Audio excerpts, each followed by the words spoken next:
If we talk about dragon snakes in Indonesia, our minds immediately drift into the world of legends, a world filled with mist, dense forests, mountains wrapped in clouds, and long-scaled creatures believed to guard the balance of nature. In Javanese mythology, there is a legendary figure known as Naga Basuki. He is believed to be the guardian of the mountains and a symbol of the earth's balance.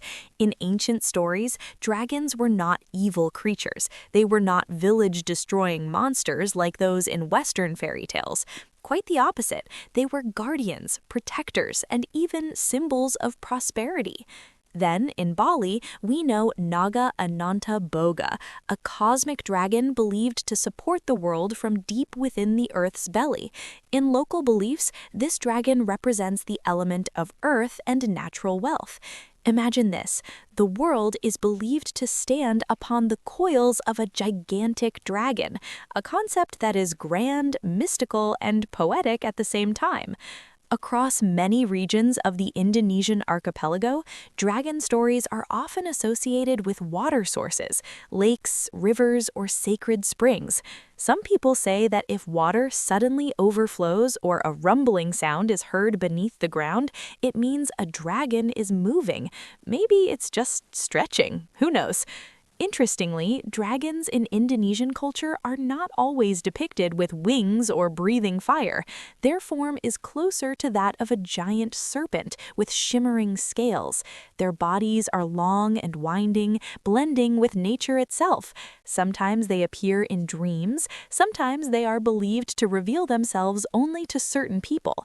These stories have been passed down through generations. Children grow up hearing tales of dragons guarding mountains. Elders remind people to behave respectfully when entering forests or rivers because something is watching. Indirectly, these dragon myths also teach respect for nature. And now comes the interesting part. What if I told you that Indonesia really does have a dragon snake? Not a magical dragon as tall as a mountain, not a winged beast, but a real snake, scientifically recorded, and honestly, it does look a bit like a miniature dragon. Its name is Xenodermus javanicus. Many people abroad call it the dragon snake, and once you see a photo, you might understand why. Xenodermus javanicus is one of the most unique snakes in Southeast Asia. The species was first described in the 19th century and is the only member of the genus Xenodermus. What does that mean? It's special. It doesn't really have close relatives in its group. You could say it's a very independent type of snake. In terms of appearance, this snake is quite different from most others. Its body is slender, usually measuring around 60 to 80 centimeters in length. Its color tends to be dark, blackish-gray with faint contrasting patterns, but the most striking feature is the texture of its scales. Along its back are 3 rows of enlarged scales that stick out. These scales look like small spikes or ridges, making its body appear jagged. When light hits them, the texture looks dramatic, almost like a mini dragon that just finished skincare but still looks edgy. Its habitat is in humid tropical forests. In Indonesia, it can be found in Java, Sumatra, Kalimantan, and several other regions with similar ecosystems. This dragon snake prefers areas close to water, such as the edges of small rivers, swamps, or damp forest floors covered with fallen leaves.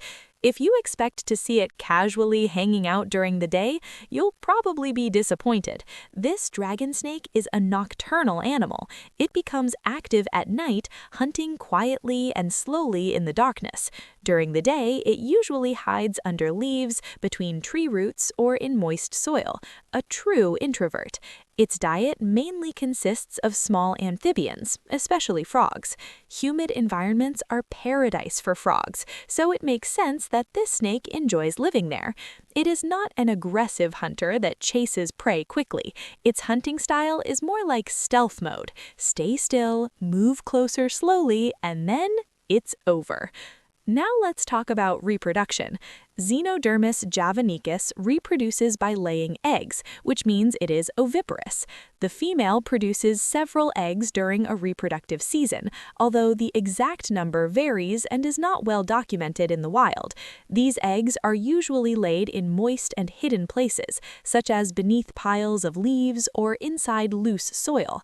After the incubation period, the young snakes hatch as miniature versions of their parents, with all their signature textured scales.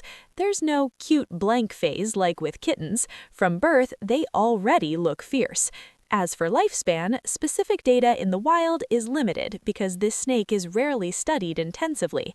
However, observations in captivity and comparisons with similar species suggest that Xenodermus javanicus may live around 10 to 15 years under optimal conditions. In the wild, of course, many factors affect survival: predators, disease, and habitat changes. Interestingly, this dragon snake is considered a rather sensitive species. It does not adapt easily to artificial environments. Many reports suggest that it is difficult to keep in captivity because it is prone to stress and environmental changes. So even though its exotic appearance attracts collectors, it is actually not an easy pet snake to care for. In terms of behavior, this snake is relatively non-aggressive and not dangerously venomous to humans. If it feels threatened, its response is usually to freeze or try to escape. So if you ever encounter one, which is quite unlikely, it might actually be more frightened than you are. From an evolutionary perspective, Xenodermus javanicus belongs to the family Xenodermidae, a group of snakes with unique characteristics that are considered somewhat primitive in the evolutionary line of modern snakes. Some scientists even regard it as part of an ancient lineage that has survived until today. And here is where the circle feels complete. Long ago, our ancestors might have seen dark, scaled creatures moving through the misty forest. Under the dim light of torches, their texture of their bodies might have looked like something from a legend. And so the stories were born. Dragons guarding mountains, dragons watching over rivers. Today, we have scientific names. We know their habitat, how they reproduce, even their estimated lifespan. Yet, the sense of wonder remains the same.